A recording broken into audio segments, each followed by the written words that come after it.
Hi, my name's Emma and I run the Dating Mermaid. In this video, I just want to talk to you about the 4 things that you can do to easily calm any first date nerves. But before I move into the 4 things, just want to have a brief chat about the cause of these first date nerves. So what's the real cause of the problem? First date nerves are caused by fear of something. It's always a good idea to work out what you fear with precision because it will make it easier to reduce those nerves later on and reduce that specific fear.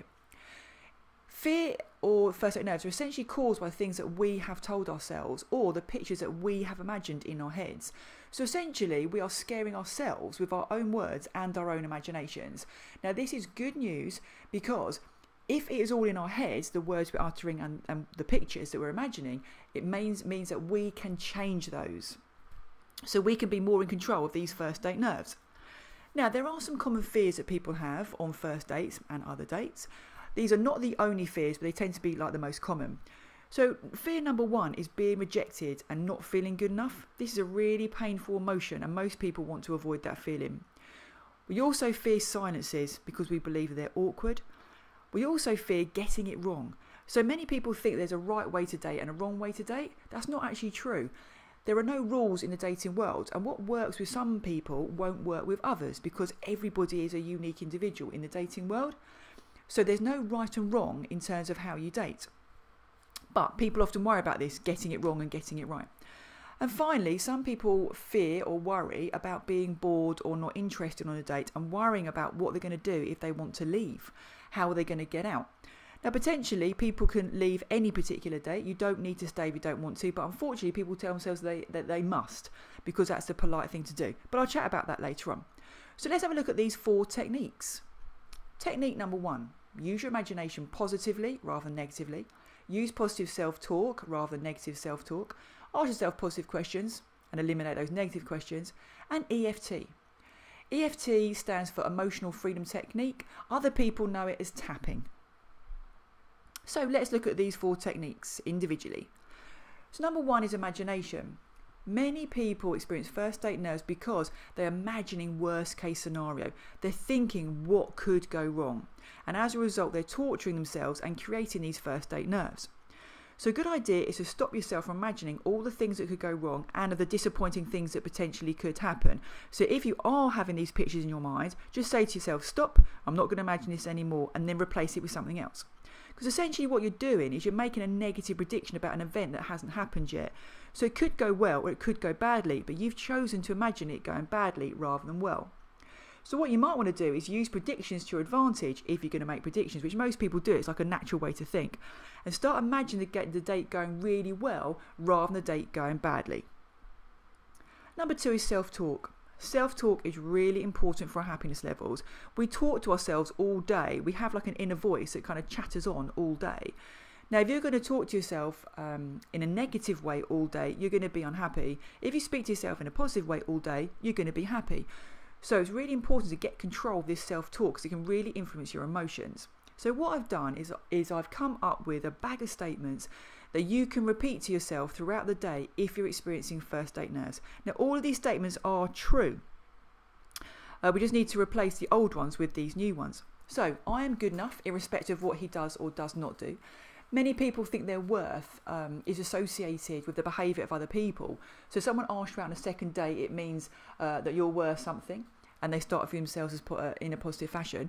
Or if someone decides that they don't want to go on a second date with somebody, that person can start feeling negatively about themselves. They might think, well, I'm not good enough, there's something wrong with me.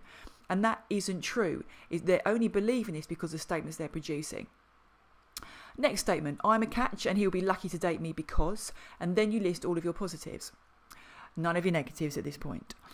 Now, if you're struggling with this, because people often don't think in these ways, we're not encouraged as a society, especially in the UK, to think of our positives. If you're struggling with this, then just ask your friends and family members to list all of your positives. And then what you do is you produce this statement, and after the word because, you literally read out the list that you have from your family members and friends. Another statement, this date will go well today. Repeat that to yourself.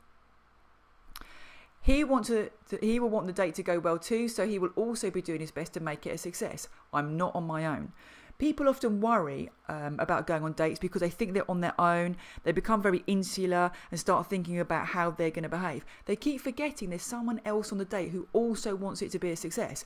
Both of you have agreed to go on this date, so you both like each other in some shape or form, so both of you want it to go well. There are two of you there trying to make it work. You're not just on your own.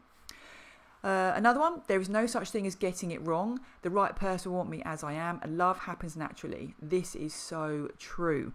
As I mentioned earlier, people often think there's a right way to date and a wrong way to date, and as a result, they go searching around for dating strategies, trying to work out, what text messages you should send and when, etc., etc. There are so many different people in the dating world. Everybody is unique because they've got a unique dating blueprint. What one person likes, another person will dislike.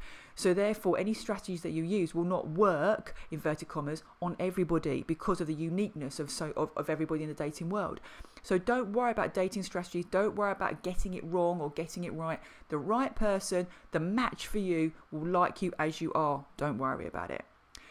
Next one, this isn't life-threatening, it's just a date. That is so true, so we need to minimise the importance of this event, and we do that through that statement. I will feel uncomfortable at most. Again, it's not life-threatening, it's just a date. You might feel uncomfortable, and it will end at some point. It's not going to go on forever if you're feeling uncomfortable. If it doesn't work out, it's not the end of the world. There are many more men out there. This is so true. There are millions of men out there. Sometimes we women kind of get fixated on one man, especially if we're dating with a scarcity mindset where we believe there aren't that many good men out there, or we believe there aren't many men out there that will be interested in me. We date with a scarcity mindset, and we often meet a man on a date and we think, oh, please work out because I'm not sure how many other options I have. There are loads of options. You just need to go out there and to find them. And finally, I can leave at any time if I'm not enjoying the date for whatever reason. Many people think that they have to stay for the duration of the whole date, and it's best if you do. However, it's not set in stone. If you're not enjoying the date, you know that they're not a match for you, or potentially if your date is making you feel uncomfortable, if they're potentially being rude, then you have the right to say, do you know what, I don't believe we're a match, or I'm not kind of feeling that we're a fit, or whatever wording you want to use, and say, I'm sorry, but it's time for me to leave this date. Now, it's best to be polite, it's best to say that, and also throw in a good few compliments at the same time, because then it makes the other person feel good. So you do it in the polite way and the positive way, and then you leave. But please, don't stay on dates if you feel uncomfortable. You can leave a date if you want to, just give yourself permission. Questions, the important of questions. Questions are so important for happiness levels. They are on a par with self-talk. Your mind is like Google. When you ask it questions, it searches for answers for you. So the types of questions you ask yourself are really important. If you ask yourself a negative question, you're going to get negative answers and you're going to feel unhappy. If you ask yourself positive questions, you're going to get positive answers, and therefore you're going to feel happier and you're going to be more successful. Now, if you want to work out what types of questions you're asking yourself, pay attention to your self-talk, because your self-talk is the answers to the silent questions that you're asking yourself. Most of us don't know what questions we're asking. We have absolutely no clue. But self-talk gives you those clues. So it's a good idea to always ask yourself questions that will help you to get what you want, to feel calmer in this situation, to calm down those first date nerves. So this is the main negative question you want to avoid, but it's the most common question that people ask themselves. So what can go wrong? You need to eliminate that question. Do not worry about what can go wrong. Start focusing on what can go right. So ask these positive questions. What can I do to calm my nerves? What can I say to myself that will make me feel better? What can I do so that I can enjoy this date? These are the types of questions you need to ask yourself, because your Google mind will find those positive answers. And if you do start thinking of negative scenarios or negative statements, you can always produce a really good self-talk statement, which is, whatever happens, I will handle it. So you can repeat that to yourself. Whatever happens, I will handle it, and you will. Finally, you potentially could use EFT. So as I told you before, it's known as Emotional Freedom Technique, also known as tapping. So this is basically where you tap various places on your face and your body. And as a result, you will reduce your anxiety. It's all about energy and kind of moving energy around the body and releasing negative energy, essentially.